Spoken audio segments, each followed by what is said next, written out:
Ex Players Association, and we've had it's been quite a campaign. We've been very successful though. We've raised enough money to fund 4 benches, 2 of which have been sited here at Brooks Hall, which is the first ground to have these benches, and Mickey Hazard from Spurs, who runs or is patron of the charity, will explain a little bit about that. But we've got 2 more which will be sited in a park in Southend, hopefully sometime over the summer.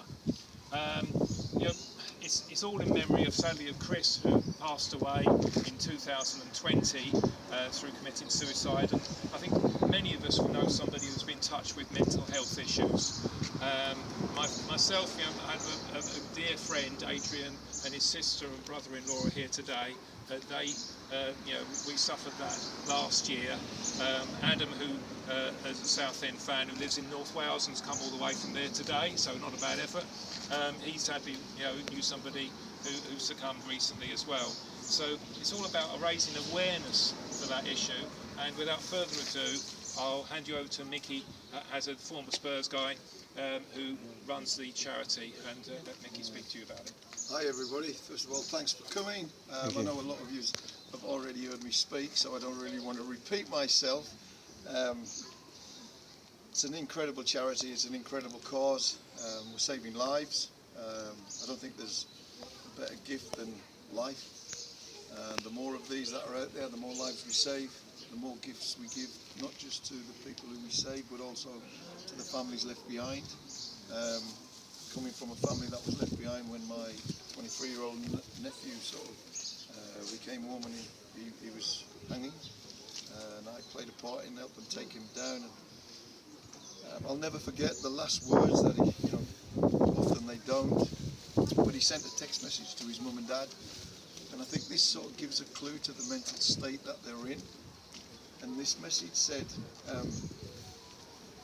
"Hi Mum, hi Dad, hi Lewis," who was his brother.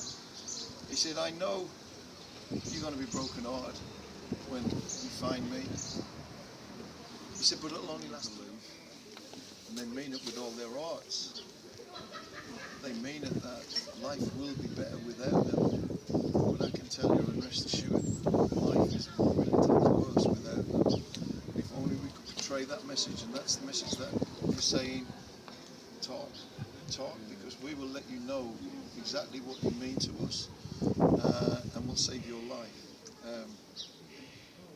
And just to touch on, I'm not going to give a long boring speech like I did over there, but just to touch on something from Afterlife, which touched my heart. It's time to be an angel.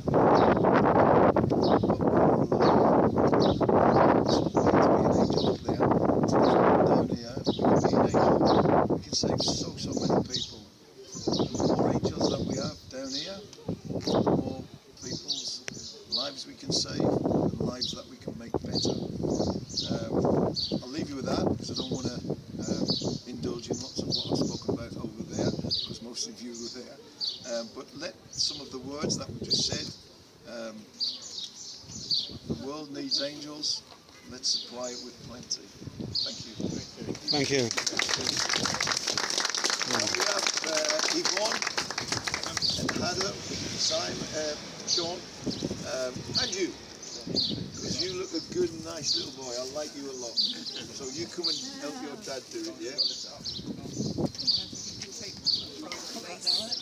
There you go, I'll stand it. This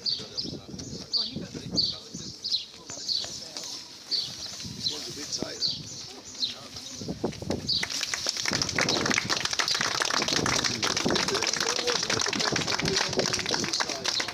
We have some people come around and Have a look. It's absolutely amazing. Look, Bench for Parks, who is obviously played over 150 times for Southend.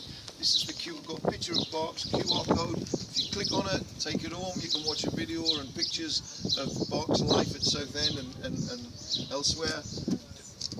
The plaques give off lots of telephone numbers of specialist group who specialise in saving lives, talking to people in need.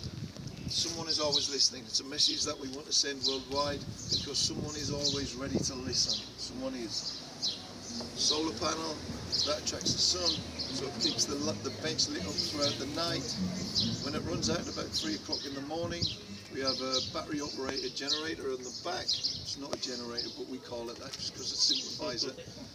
Battery operated generator which switches the light back on. The message being that after the darkest hour comes the light of day. So even when you're in the darkest place, the light one day will return.